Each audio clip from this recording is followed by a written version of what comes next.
السلام عليكم ورحمة الله وبركاته. هنبدأ بالصلاة على النبي عليه أفضل الصلاة والسلام. هنا طبعا بنقول لكم دي بلح اسمه بلح زغلول. ماشي هو اسمه كده. هنعمل مربى.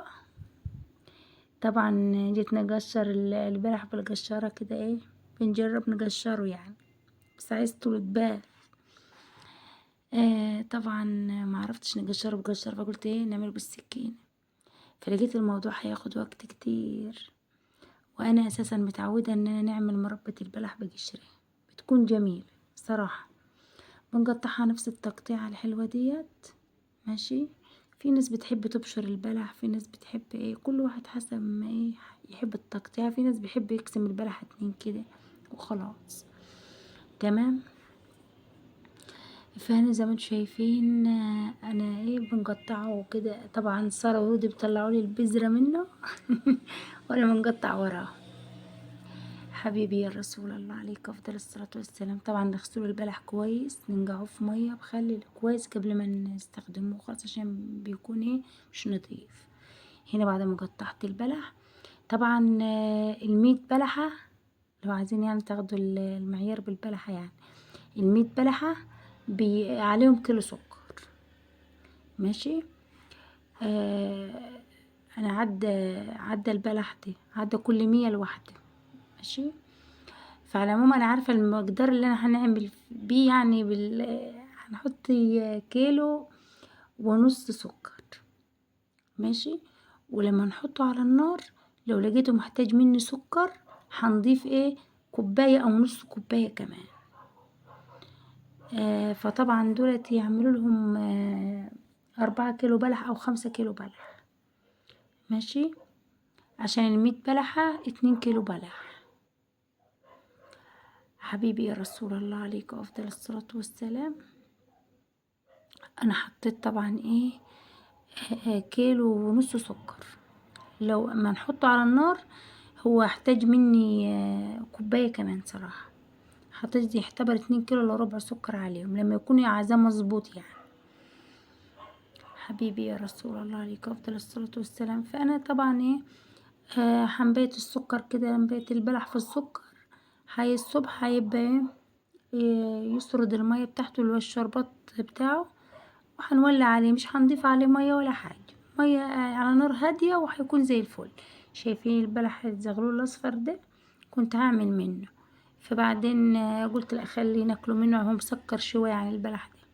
شايفين هنا الصبح الكلام ده بقى يعني سرد ميته خالص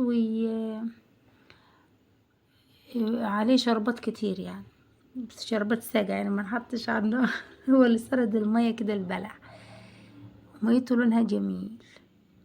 هنضيفه على النار ونسيبه بقى هنا طبعا يا دوب غلى غلوتين. شايفين المية شكلها جميل ازاي؟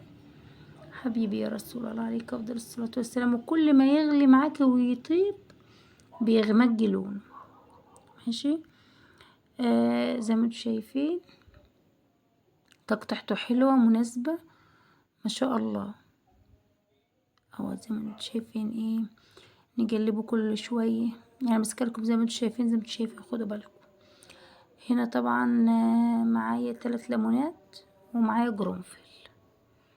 انا ماشية معاكم خطوة بخطوة. الله اكبر الله اعظم والعزة الله جميعا. هنا طبعا بيغلي على نار هادية خالص، انا مش عايزة نطيبه على نار عالية، الحاجة بتطيب على نار هادية احسن. هنا طبعا كان داخل على السوا، ما بتضيفيش الليمون الا في الاخر شو يعني، ما يفضل على النار شوية كمان. زي ما انتم شايفين انا بنضيف الليمون معايا هنا طبعا 3 ليمونات. فانا صراحة مش سريعة خالص عشان انا ماسكة التليفون بايد، كانش في حد جنبي يصورني وكده، وانا اساسا مسكت التليفون في ايدي كده، قلت في ثواني يعني هنصور اللقطة دي. زي ما انتم شايفين يا حبايبي انا من بنعمل الليمون بالعصارة دي عشان خاطر لو في بذرة